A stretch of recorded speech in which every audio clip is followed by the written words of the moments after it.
In my True Perfection in 2 Years series, I asked you, which do you prefer for the cave, bats or mushrooms?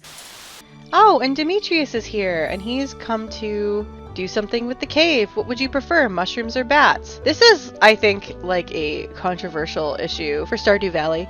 Do you pick the mushrooms or do you pick the bats? Leave me a comment down below. Which would do you prefer? And I got a lot of responses. I read your comments, replied, and thought to myself, what is better? Maybe I should pit them against each other in a battle to the death to find out which cave reigns supreme, the fruit bats or the mushrooms. So here it is, team. Bats v mushrooms in the ultimate test, an in-game experiment that was completely constructed and run by me with no biases, hopefully, to find out which is better.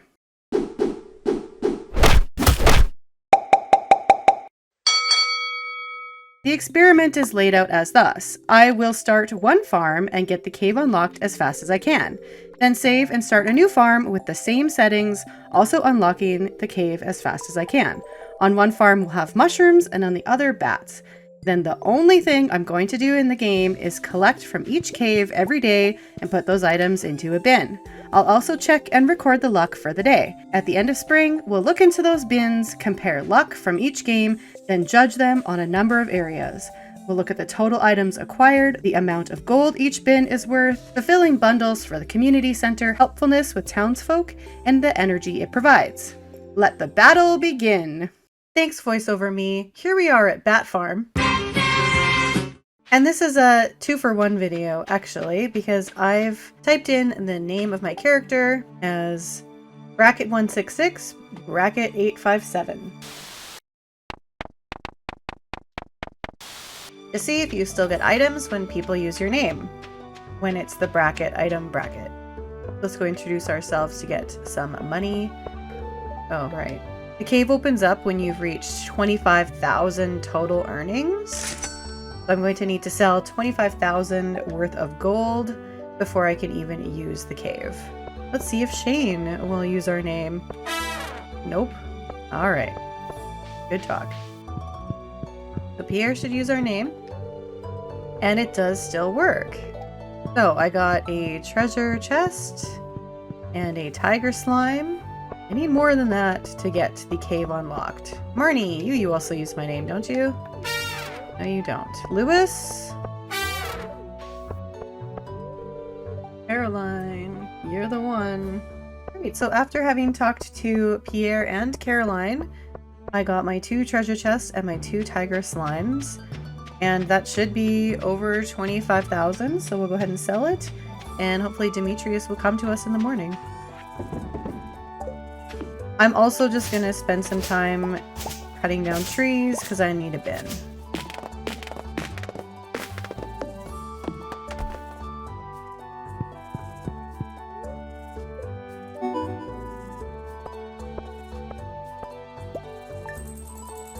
Well, what do you know? I made over 25,000 gold. And there he is.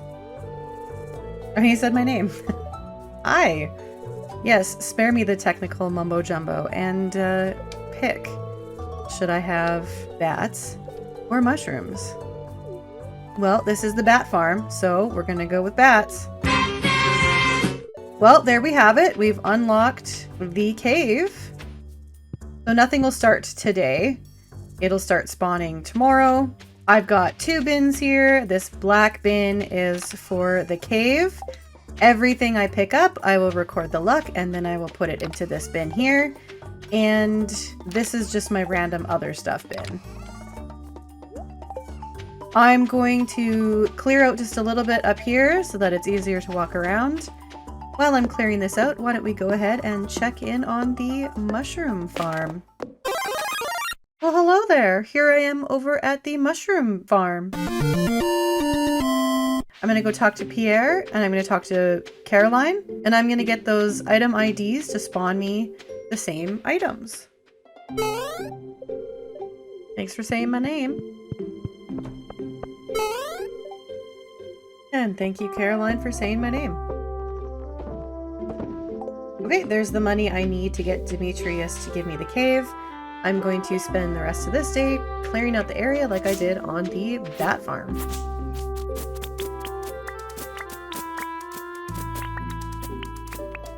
I also made it to level 1 foraging on the bat farm, so I'm going to make sure that I do that here as well, just so that I'm keeping everything as closely the same as I can.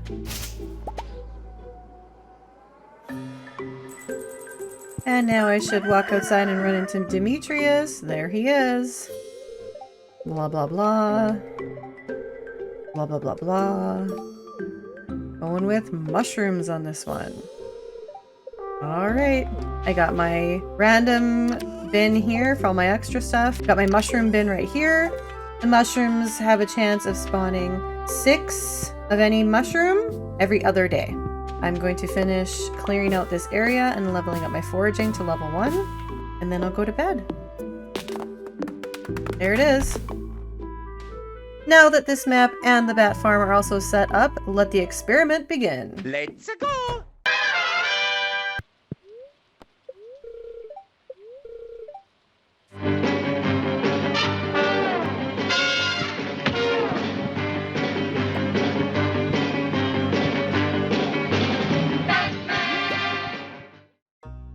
It's the last day on Bat Farm. I recorded the luck every day, which I will get more into in a bit. The spirits are in good humor today. As for more info on the Bat Cave, it has a 52% chance of spawning fruit, anywhere from 1 to 4 fruits or possibly more. The fruit will stay in the cave until you collect it, and there's nothing today. Great. Let's see how it's going on the mushroom side. Alright, we still don't have anything over here at Mushroom Farm. Every other day, so it looks like tomorrow, even days, is when we're going to get our mushrooms. Okay, so it's our first even day. Let's see what the Mushroom Cave has today. Ooh, very good assortment.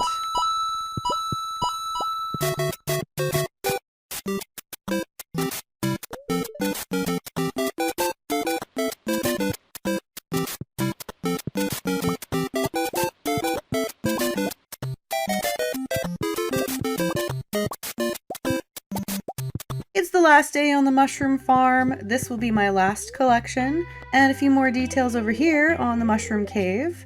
As I mentioned, it will only spawn mushrooms every other day, but it's guaranteed to have 6 on that spawn day. You must collect the mushrooms in order for the cave to find 6 new ones. You have a higher chance of finding the common mushroom of all the types, and the purple mushroom is the least likely to spawn. And now, for the moment everyone has been waiting for, what was the total items I found on both farms?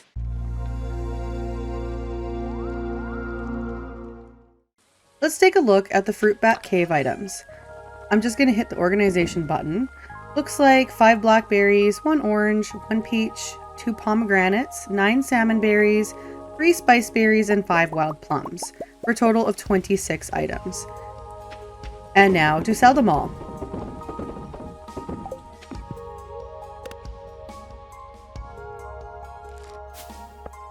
That farm made 1,482 gold. I'll flash through the screens in case you want to pause and take a look at the details. Now let's look at the mushroom cave items. There are 52 common mushrooms, 7 morels, 10 chanterelles, 8 reds, and 1 purple, for a total of 78 items. This is significantly more than the fruit bats, but let's see what it's worth.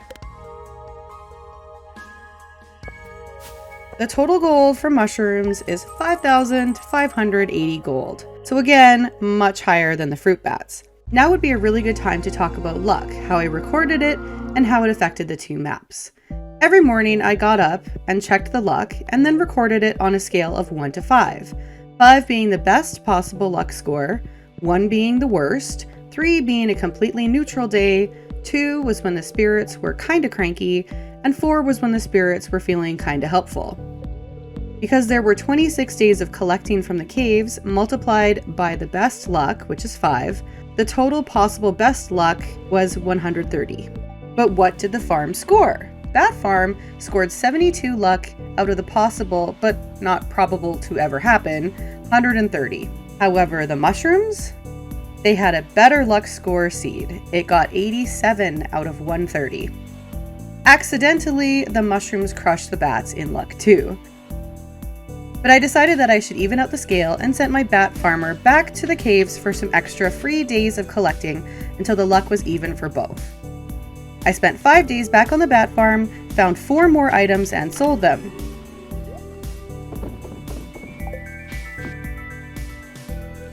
This few extra days added 326 gold to the fruit bat side. So now, when I adjust for luck, bats had 30 items total versus mushrooms 78 items, and bats made 1,808 gold total versus mushrooms 5,580 gold. Mushrooms still crushed it. And this all led me to my next decision, to find all the possible items from the community center bundles, which would include at least 3 apples from the fruit bat cave. And so back into the mushroom save file I went to collect until I found my missing item, which happened to be just 1 purple mushroom. I found it almost immediately on Summer 4. So Summer 4 is when I found everything that I would possibly need for the bundles. And over to the bat farm, where I'd spend the rest of my life looking for the items I needed. I searched all through summer and fall. Had to cut back the growth. My pile of fruit was starting to stack up. At the end of fall, I only had 1 more apple to acquire. On the 1st of winter, I just went back to bed and decided to check every week, because checking every few days was killing me. But on the 15th of winter, it finally happened, the 3rd apple. So I found it sometime during the 2nd week of winter. And you may or may not be wondering, why was this important? There are items you can find in either cave to help complete bundles. I'll go through each cave type to explain, starting with the bat cave. There are 11 slots to fill in the bundles with fruit. Spiceberry in the summer foraging bundle, which you can also just find that season laying on the ground. Wild plum and blackberry, which are also forageable items in fall. Apple, apricot, orange, peach, pomegranate, and cherry could fill all 6 slots of the artisan bundle to complete it, although I wanted to note that it is reasonable to assume one could fill the honey and jelly slots quite easily, leaving only 4 spots left. If you're raising animals or have planted some trees, perhaps you wouldn't need the bat cave, but the bat cave would make filling these slots a lot easier. Next up, we have the Enchanter's Bundle, which needs a pomegranate with no possible substitutes. Your only option is to build a tree or wait for a pomegranate in the cave, which I did find quite easily. But this last bundle, the Fodder Bundle, is why I went back into the game to find 3 apples. You need 3 to fill the slot, found only in the cave or by planting an apple tree. I found the 3rd apple in winter week 2 sometime, so it's definitely possible to wait it out. They'll come to you eventually. I suppose it just depends on your luck. And now let's compare to the mushrooms. There are 6 slots to fill, almost half of the fruit cave option. The common shroom can also be found as a forageable. In the exotic bundle, red, purple, and morel can make up 3 of the 5 slots. But in this one, it's reasonable to say that someone could easily find the cave carrot and all 3 tapper resins pretty quickly. These mushrooms can also be found in the mushroom mine levels and in the secret woods. A red mushroom is needed in the dye bundle and a purple in the field research. And again, they are found in the mines or secret woods. It's safe to say that mushrooms are easier to find outside the cave to fulfill bundle slots, whereas the fruit from the bat cave may provide more help in the community center. When it comes to gifting the NPCs, there isn't too much to go on here. On the bat side, Elliot loves pomegranates, Gus loves oranges, and Robin loves peaches. Over on the mushroom side, George loves fried mushrooms, and the wizard loves purple mushrooms. I would say that most of these characters have other loved gifts that are easier to come by. For example, Gus also loves diamonds, Robin also loves spaghetti, George also loves leeks, and the wizard also loves solar and void essences.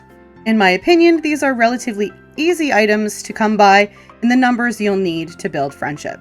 But Elliot is something else, isn't he?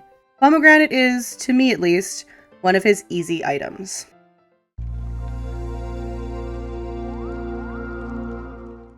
This category was a big one for me as I tend to use my cave mostly for an energy source early on in the game. As for the energy provided by the items after the month of collecting and after adjusting for luck, the fruit bats gave 817 energy. So if you ate all 30 items, you would have gotten 817 worth of energy.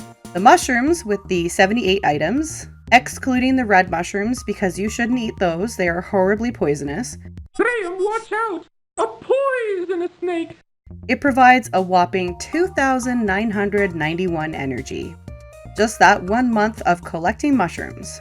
This one's not really a contest. If you're using the cave for energy, for farming, mining, or whatever, mushrooms is the one to choose.